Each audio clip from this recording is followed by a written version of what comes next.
Ceci est une émission payée par l'heure de la bonne nouvelle.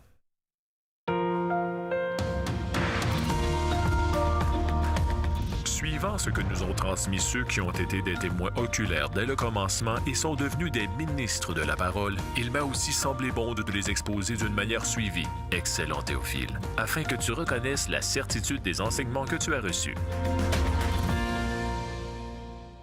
Bonjour, bienvenue à l'heure de la bonne nouvelle. Il nous fait plaisir de vous retrouver.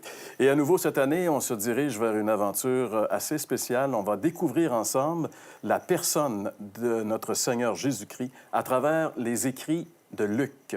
Et pour ce faire, bien sûr, j'ai mes compagnons de toujours. Jeff, bonjour. Bonjour. Salut François. Salut, mon cher Jean-Pierre. Ça va bien, messieurs, depuis la dernière fois où on s'est vus? Ça se maintient bien. Oui. Vous êtes excités à l'idée de, justement, entrer dans cette aventure, d'explorer un livre, un vieux livre, qui nous présente une personne extraordinaire, la personne de Jésus.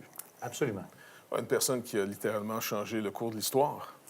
Et c'est intéressant parce que dans le Nouveau Testament, il y a quand même 4 récits qui nous parlent de Jésus. Ça veut dire que quand même, c'est une personne importante pour qu'on puisse essayer de le définir à travers 4 visions un peu différentes. Et nous, cette année, on va se concentrer sur le témoignage que Luc a laissé. Et au début de cet évangile, justement, il parle de l'aspect un peu historique, parce que Jésus est un personnage historique, mais on sait que nous, en tant que chrétiens, Jésus est plus qu'un personnage historique, mais il a quand même marqué l'histoire. Et François, t'es allé voir les gens avec cette idée. Oui, j'ai posé la question, quel est le personnage qui a le plus influencé ou marqué l'histoire? Et vous allez voir, c'est pas tout à fait dans là où on pensait que les gens allaient aller. C'est intéressant. On écoute ça. On écoute. Quel est, selon toi, le personnage le plus important de l'histoire de l'humanité? Yes. Colin, c'est une bonne question, ça. Je dirais Einstein. Abraham Lincoln. Je sais pas. On va dire Mère Teresa. L'inventeur du saran wrap. Nelson Mandela, oui. J'imagine Jésus-Christ, là, dans ces eaux-là. Dans le monde occidental, ce serait Jésus, mais dans le monde oriental, ce serait Bouddha. Je suis très croyante, je dirais le Christ. Il y a eu plusieurs personnalités qui ont marqué l'histoire, Cléopâtre, César, peu importe. Donc, le plus important, je ne sais pas. Mais je peux pas nommer le nom, sincèrement, mais je pourrais dire quelqu'un qui a œuvré son œuvre à faire en sorte que les gens de la pauvreté, de la tristesse, de toutes sortes de choses, que ce soit maladie, que ce soit des gens qui sont dans le besoin, qui portent attention à ces gens-là. Mais je pense que notre dernier intervenant, François, il définissait un petit peu la personne de Jésus sans le nommer. Oui, tout à fait. Écoute, je suis quand même un peu surpris parce que on compte les années, on est en 2019-2020, après Jésus-Christ. Hein,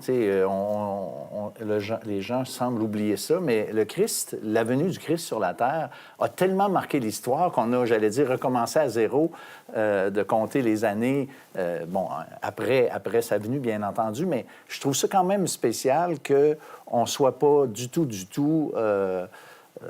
dans cette histoire-là. Autrement dit, culturellement, au Québec, on est parti, on n'est plus là.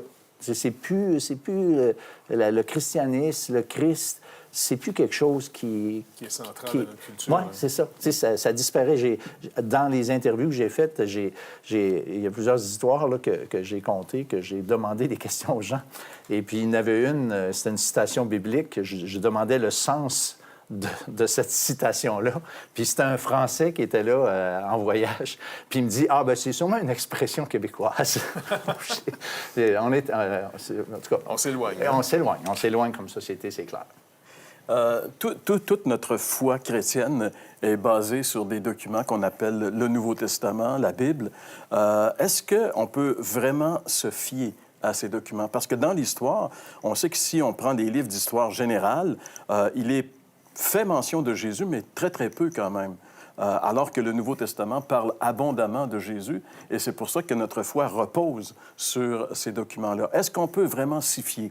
Eh bien, immédiatement après la pause qui vient, Jeff va nous parler de ce sujet-là avec un théologien, Dominique Angers, et ils vont développer la fiabilité des textes du Nouveau Testament. Vous avez des questions ou des commentaires sur ce que vous venez d'entendre? Contactez-nous par téléphone ou réagissez sur les médias sociaux.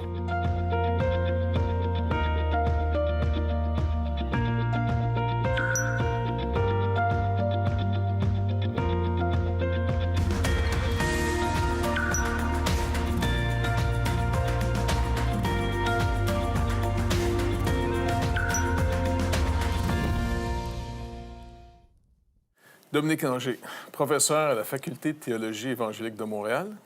Es-tu content d'être avec ton boss? Très heureux. Avec Dominique, le sujet finalement de l'Évangile de Luc. Dans le sens, est-ce que Luc, d'abord, c'est qui le monsieur? Est-ce qu'il est fiable en tant qu'historien? Et puis, comment tu peux nous en parler un peu pour nous mettre dans le contexte de ce monsieur-là ici? Je pense que dans un premier temps, c'est important de l'écouter parce qu'il nous explique un petit peu sa démarche au début dans les premiers versets de son évangile. Et il se présente vraiment comme un historien qui a une démarche historique, qui a utilisé des écrits qui existaient à l'époque, qui a aussi interrogé des témoins oculaires qui ont vu Jésus, qui l'ont entendu. Lui-même ne fait pas partie de ces témoins. Et il a présenté un récit ordonné qu'il adresse à cet homme qui s'appelle Théophile. Donc, on peut penser parfois que dans les évangiles, on a un mélange de vérité et de fiction, mais en fait, les gens à l'époque faisaient vraiment la différence entre les deux. On a par exemple un auteur, un historien grec qui a écrit à peu près 150 ans avant Jésus et qui exhorte un petit peu les historiens de son époque et qui disent « Ne mélangez pas vérité et fiction. Quand vous faites de l'histoire, rapportez les faits, les événements, et quand vous citez quelqu'un, ne changez pas ses paroles, mais dites-nous ce que cette personne-là a affirmé. » Donc, on peut penser que Luc est vraiment dans cette tradition d'historien fiable. Parce que le mythe, à l'époque, prenait beaucoup d'importance par rapport aux faits historiques comme tels, comme tu dis. Oui. Donc, Luc a vraiment fait une recherche pour ce fameux monsieur Théophile afin de lui donner comme une garantie que ce qu'il a cru, ce qu'il a cru à son sujet, c'est véridique. Exact. Il veut rassurer Théophile. Et un des éléments très forts de son introduction, c'est qu'il dit qu'il a interrogé des témoins oculaires. Il y a des recherches assez récentes qui ont été faites en Écosse par un monsieur qui s'appelle Richard Bauckham et qui démontrent qu'à l'époque, quand les historiens faisaient mention des témoins oculaires, c'était pour dire ça, c'est vraiment véridique, c'est de l'histoire, ce n'est pas de la fiction. Et donc, on a des textes, même des biographies, dont l'introduction fait penser un peu à ce que Luc nous dit ici en début d'Évangile. Ah oui. Et puis, finalement, qu'est-ce que, d'après toi, Luc vise? Il va ramasser des faits, donc il va interroger, comme tu dis, des témoins oculaires, des gens qui ont vu, qui ont assisté à ces choses. Maintenant, quel est le but de son Évangile par rapport aux 3 autres évangiles? C'est vrai qu'il nous dit explicitement qu'il veut rassurer Théophile. Donc, Théophile, c'est quelqu'un qui s'était approché de la foi chrétienne. Peut-être qu'il avait fait une certaine profession de foi, mais il éprouve un certain nombre de doutes.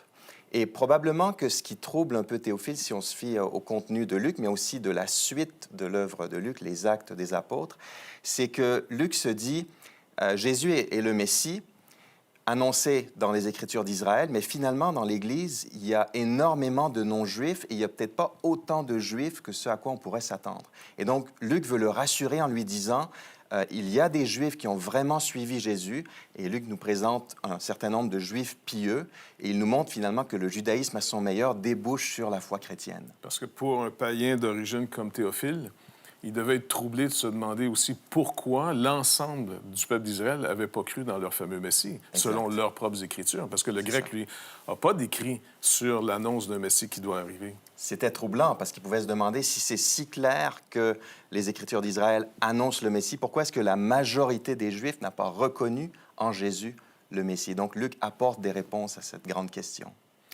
En tout cas, merci beaucoup. On va t'avoir pour quelques émissions pour nous mettre en contexte du livre. Et puis, encore une fois, merci pour l'apport. On peut même rappeler finalement que tu as un doctorat de l'Université de Strasbourg, enseignant à la Faculté de théologie évangélique. C'est pas ici, ici on est à Québec, là, à Montréal. Et que l'étude finalement des textes, c'est quand même quelque chose d'important. Absolument. Parce que la foi, c'est pas simplement se faire accroire des choses. Comme Luc va le montrer ici à Théophile, c'est des faits. Oui. Tu bâtis ta foi sur des choses objectives, des faits vérifiables pour l'époque, et puis donc avec des témoins. Absolument. Oui. Merci beaucoup, Dominique. Je t'en prie. L'heure de la bonne nouvelle, en collaboration avec le Messager chrétien, vous offre gratuitement le recueil de méditation quotidienne La Bonne Semence. Pour en recevoir un exemplaire, écrivez-nous à l'heure de la bonne nouvelle, casier postal 25015, Trois-Rivières, Québec, G8Y 0B5. Vous pouvez également nous joindre à info@hbn.ca ou par téléphone 1-866-509-1319. Alors, jusqu'à maintenant, on a parlé un petit peu de l'Évangile de Luc. On va lire ce passage auquel Dominique faisait allusion il y a un instant. Dans l'Évangile de Luc, les premiers versets, c'est-à-dire chapitre 1er, on va lire les versets 1 à 4. Luc dit « Plusieurs ayant entrepris de composer un récit des événements qui se sont accomplis parmi nous, suivant ce que nous ont transmis ceux qui ont été des témoins oculaires dès le commencement et sont devenus des ministres de la parole, il m'a aussi semblé bon, après avoir fait des recherches exactes sur toutes ces choses depuis leur origine, de te les exposer par écrit d'une manière suivie, excellent Théophile, afin que tu reconnaisses la certitude des enseignements que tu as reçus. » Et dans le chapitre 3, le premier verset, Luc nous donne ici des précisions historiques lorsqu'il dit la 15e année du règne de Tibère César, lorsque Ponce Pilate était gouverneur de la Judée, Hérode, tétrarque de la Galilée, son frère Philippe, tétrarque de l'Ithumée et du territoire de la Traconite, Lysianas, tétrarque de la Bilène, et du temps des souverains sacrificateurs, Anne et Caïphe, la parole de Dieu fut adressée à Jean, fils de Zacharie, dans le désert. Alors voilà les textes sur lesquels on aimerait s'arrêter aujourd'hui. Texte de Luc qui démontre qu'il a fait un travail quand même sérieux, un travail scientifique. Luc la Bible nous dit qu'il était un médecin, donc il avait une certaine expérience de la science. En réalité, c'était un homme avec un esprit scientifique. Alors, l'idée de composer un récit sur la vie de Jésus a fait en sorte qu'il a pris des moyens vraiment spéciaux. Il a fait des recherches exactes, étant donné qu'il était un médecin, qu'il est habitué. En science, il faut prouver ce qu'on avance. C'est un élément scientifique fondamental. Alors, on peut se fier à son texte justement parce que c'est un homme qui a fait ce genre de démarche. Et c'est assez surprenant, peut-être que pour plusieurs personnes, de savoir que Luc... D'abord, chose surprenante, Luc n'est pas un juif. C'est le seul écrivain de toute la Bible qui est d'origine grecque. Ça, c'est vraiment spécial. Parce que normalement, selon l'apôtre Paul, jusqu'à ce que le Christ vienne et qu'il accomplisse une œuvre unique qui est donc dans sa mort et sa résurrection, il y avait des prophéties qui annonçaient que les nations seraient introduites dans cet héritage, que le salut irait par toutes les nations et que le Seigneur choisisse justement quelqu'un d'origine païenne, converti et qui va être un écrivain des Écritures par l'onction du Saint-Esprit, c'est vraiment quelque chose d'incroyable. On a une introduction de la Nouvelle Alliance avec Luc, entre autres. Ouais. Puis moi, je trouve intéressant que Luc soit et médecin, comme on l'a dit, et historien, puis qui est très précis, il y a une rigueur intellectuelle, on peut le dire comme ça. Mais on sait que Jésus a utilisé aussi des hommes simples, des pêcheurs, et qui a transformé, bouleversé le monde d'alors avec une gang de non-instruits. Mais il a utilisé aussi des hommes avec des capacités, avec un arrière-plan solide pour faire des écrits de ce genre-là, pour justement donner la crédibilité à ceux à qui il écrivait. Alors, c'est quand même... La question... La fameuse question, c'est des hommes qui ont écrit ça. Ça, je ne sais pas combien de fois j'ai entendu ça quand je parle de la Bible, quand je parle de Christ. Et puis, les gens, ils pensent que c'est pas fiable. Mais c'est parce qu'ils ne connaissent pas comment d'abord ça a été fait. Ils ne connaissent pas, ils ne comprennent pas comment ça a été transmis. Et à cause de ça, on pense que la Bible, beaucoup pensent maintenant remettre en question la crédibilité de la Bible. Chez les Juifs... le témoignage était très important. On ne pouvait pas condamner une personne s'il n'y avait pas au moins 2 témoins pour accuser la personne. Ouais. Donc, le témoignage était quelque chose d'important. Et comme on l'a lu dans les premiers versets de l'Évangile de Luc, Luc y est allé interroger des personnes qui ont été des témoins oculaires. Et ça, c'était primordial. C'est pour ça qu'on a nous, on peut faire confiance au Nouveau Testament pour plusieurs raisons, mais une des raisons, c'est que les gens qui ont écrit, ils n'ont pas dit n'importe quoi. On sait que quand le temps est venu de remplacer Judas, par exemple, parmi les 12 apôtres, un des critères importants pour remplacer un apôtre, c'était qu'il avait été témoin oculaire du ministère de Jésus depuis son baptême jusqu'à son ascension, justement. Donc, ça prenait des gens qui avaient vu de leurs yeux. Et on sait que Jean, à la fin de son évangile, dit qu'il écrit ces choses. Il était là, présent à la crucifixion. Ce qu'il décrit, il dit qu'il l'a vu de ses propres yeux. Donc, ce sont des documents sur lesquels on peut vraiment se fier. Et ce qui est intéressant, c'est que tous ces documents, les 4 évangiles, Luc y compris, ont pour but de nous amener dans la présence de la personne de Jésus-Christ et particulièrement de son œuvre à la croix. Pourquoi est-ce que c'est si important pour les auteurs du Nouveau Testament de toujours revenir avec cette vérité de la personne de Jésus et de la croix? Parce que trop souvent, les gens ont une idée que pour être sauvé, il faut que je réussisse ma vie. Comme si tout le monde... on a toute l'impression qu'on s'en va vers un jugement, même dans nos vies de tous les jours. Tu es reçu ou rejeté, aimé ou pas aimé. Donc, il y a une forme de jugement régulière. C'est comme ça fait partie de nos vies. Et il y en a une finale, qui est celle de Dieu. C'est le grand jugement. Le problème, c'est que, est-ce que le programme tombe sur mes épaules? S'il tombe sur mes épaules, par exemple, si je fais juste observer les fameux 10 commandements que Dieu donne à Moïse pour rendre le péché condamnable, pour rendre le péché identifiable par la transgression d'un commandement. Bon, mais qui peut accomplir ces choses-là? Puis, vous vous rappelez, un jour, il y avait un jeune homme riche qui était venu voir Jésus, puis le jeune homme avait l'air à s'y appliquer d'une manière incroyable, mais il y avait un témoignage en lui, je ne l'ai pas atteint. Qu'est-ce qui me manque pour avoir la vie? Et Jésus le renvoie encore à la loi, mais le but de la loi, c'est de nous amener à Christ. Mais pas Christ avec un nouveau programme. Christ qui va prendre cette fameuse condamnation qui nous pince sur les épaules. Et donc, la mort et la résurrection de Christ sont fondamentales. Parce que même si Jésus a fait des miracles, même s'il a enseigné pendant 3 ans et demi, les 12 ont échoué leur collège biblique à la fin. Mais c'était pour leur montrer que c'est pas juste de l'instruction qu'il nous faut ou des miracles. Il faut que lui fasse une œuvre, de prendre à son compte nos péchés, nos fautes, pour en mourir. Donc, il meurt de nos péchés et nous pouvons aujourd'hui espérer vivre par sa résurrection manifeste que la dette est payée. Et même la résurrection de Jésus, pour pas qu'elle soit un mythe, l'apôtre Paul, quand il écrit aux Corinthiens des Grecs, il leur dit, il a apparu à plus de 500 frères qui sont en passant, dont la plupart sont encore vivants. Donc, allez vous renseigner. Il est en train de parler d'un fait historique. La résurrection de Jésus-Christ est un fait historique. Et s'il n'y a pas de résurrection, Paul le rappelle, alors écoutez, les gars, il n'y a pas d'espoir. On est toujours dans nos péchés, puis c'est fini. Mais Christ est vraiment ressuscité. Donc, le témoignage que Luc apporte, c'est vraiment quelque chose de fondamental. Oui, j'allais dire que les philosophies, les meilleures philosophies, il y a un auteur. Et si on apprenait, par exemple, qu'un certain philosophe qui a marqué le monde au niveau de sa pensée, de ses écrits, qu'il n'a pas existé, finalement, c'est quelqu'un d'autre qui a écrit ça. Mais ça ne change rien si c'est vrai, si c'est bon, en dehors du fait que le gars en question n'ait pas existé ou pas. Le christianisme, c'est...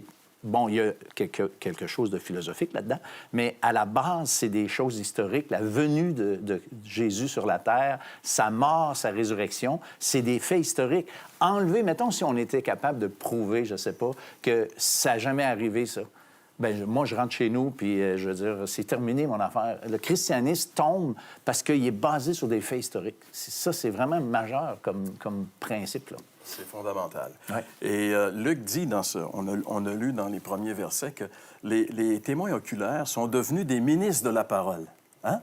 Ils ne sont pas restés juste là comme ça. Ils sont devenus des gens engagés à 100% dans la mission de faire connaître la bonne nouvelle. Ça veut dire que on peut savoir ces choses-là, c'est des notions, comme tu le dis, historiques qui sont arrivées dans l'espace, dans le temps, à un moment donné. Mais de les connaître, de savoir que c'est arrivé, ça ne change pas. Ça prend quelque chose. Il faut s'engager à partir du message. Et c'est justement ce que Jean-François va nous inviter à faire après la pause qui arrive maintenant. Vous avez des questions ou des commentaires sur ce que vous venez d'entendre? Contactez-nous par téléphone ou réagissez sur les médias sociaux.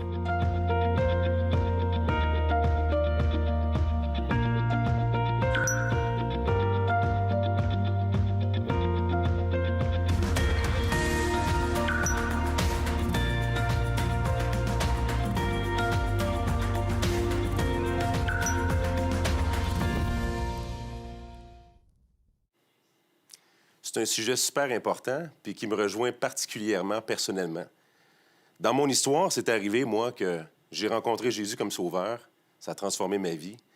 Mais après, une couple d'années plus tard, j'ai fait les fameux cours de philosophie au cégep. Et puis, notre prof avait un malin plaisir à nous faire comme comprendre que il y avait juste les faibles qui croyaient vraiment en Dieu.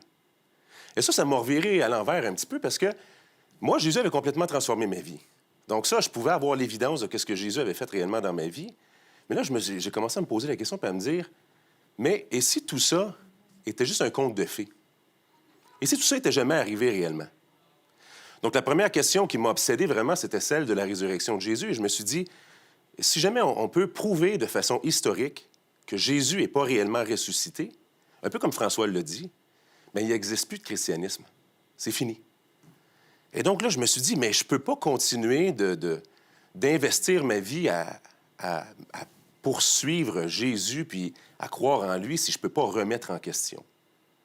Et puis là, je suis parti dans une quête de recherche qui était extrêmement déstabilisante parce que je ne savais pas si j'étais pour devenir athée, si j'étais pour devenir musulman, si j'étais pour devenir une autre religion, ou si je ne savais pas du tout ce qui était pour se produire. Mais ce qui était certain, c'est que si j'étais pour suivre Jésus, il fallait que ce soit hors de tout doute prouvé que ce qu'on croit est réellement fondé dans les Écritures et dans l'histoire surtout.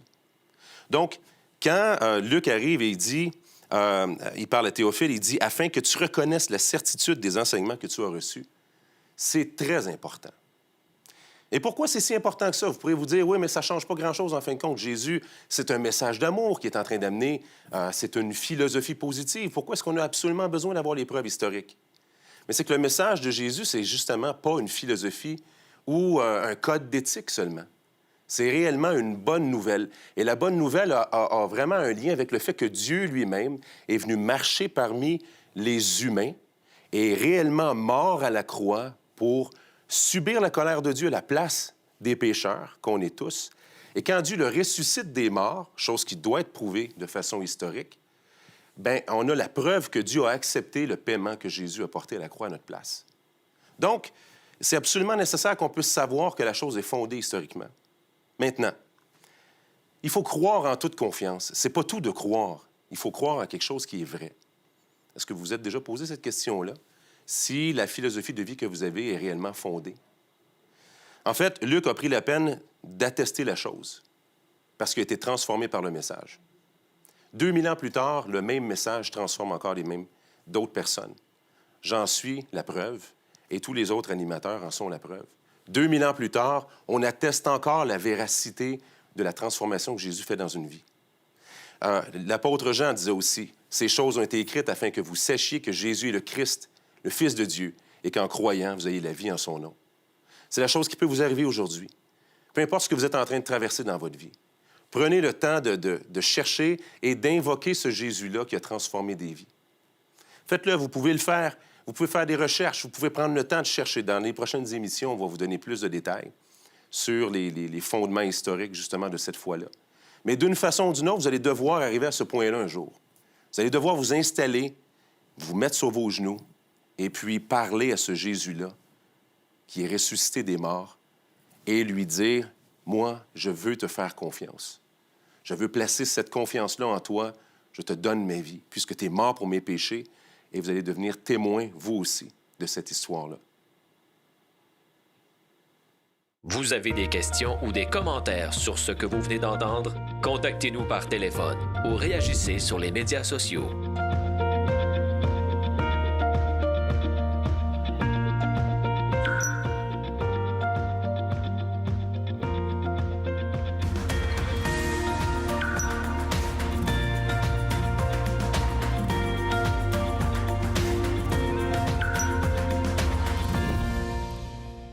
L'heure de la bonne nouvelle, en collaboration avec le Messager chrétien, vous offre gratuitement le recueil de méditation quotidienne La Bonne Semence. Pour en recevoir un exemplaire, écrivez-nous à l'heure de la bonne nouvelle, casier postal 25015, Trois-Rivières, Québec, G8Y0B5.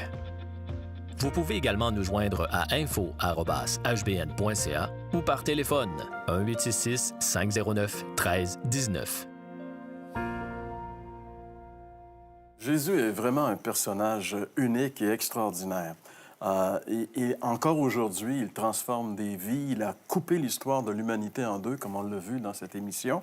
Et Luc nous rappelle aussi que quelques années après sa mort, sa résurrection, au tout début de l'histoire de l'Église primitive, des nombreux manuscrits circulaient qui parlaient de Jésus. C'est pour ça qu'il y avait certainement à travers ces manuscrits des choses vraies, mais il y avait peut-être aussi des choses un peu farfelues. Et c'est pour ça qu'il fallait qu'un travail soit fait. Mais il n'en demeure pas moins que l'influence de Jésus à travers ces documents nous démontre qu'elle était très, très grande.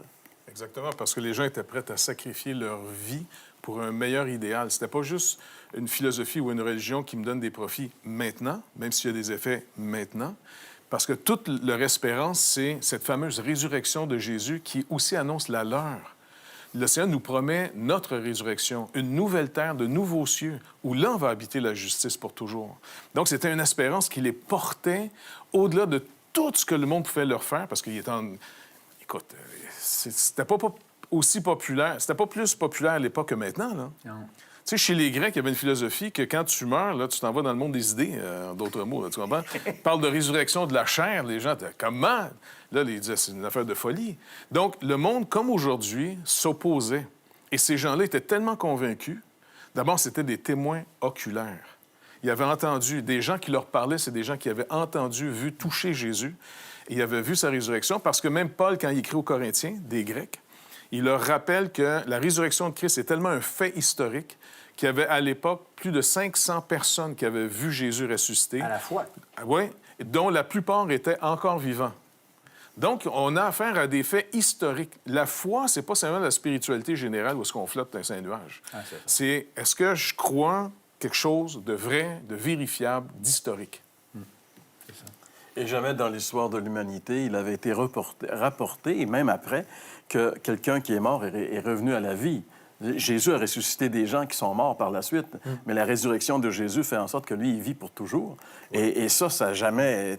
Les gens, ils l'ont vu comme Jean, l'apôtre Jean, a vu Jésus sur la croix mourir. Il a vu le soldat romain rentrer cette lance dans son côté. La mort de Jésus a été certifiée. Et par la suite, il le revoit vivant. C'est incroyable. Alors ça change la vie. Et le même crucifié, avec les trous encore des clous puis la lance dans le côté, quand Thomas n'était pas sûr. Là. Ouais. Mais c'est encourageant de savoir que même les apôtres eux-mêmes étaient troublés. Ouais. Donc, c'est pour ça que ce livre-là est écrit pour qu'un jeune croyant de l'époque, un homme qui y croit, a besoin des certitudes. Et on aimerait vous rappeler que ces certitudes-là sont pour vous aussi. Donc, on vous invite à nous suivre. On est de retour la semaine prochaine pour une autre émission de l'heure de la bonne nouvelle.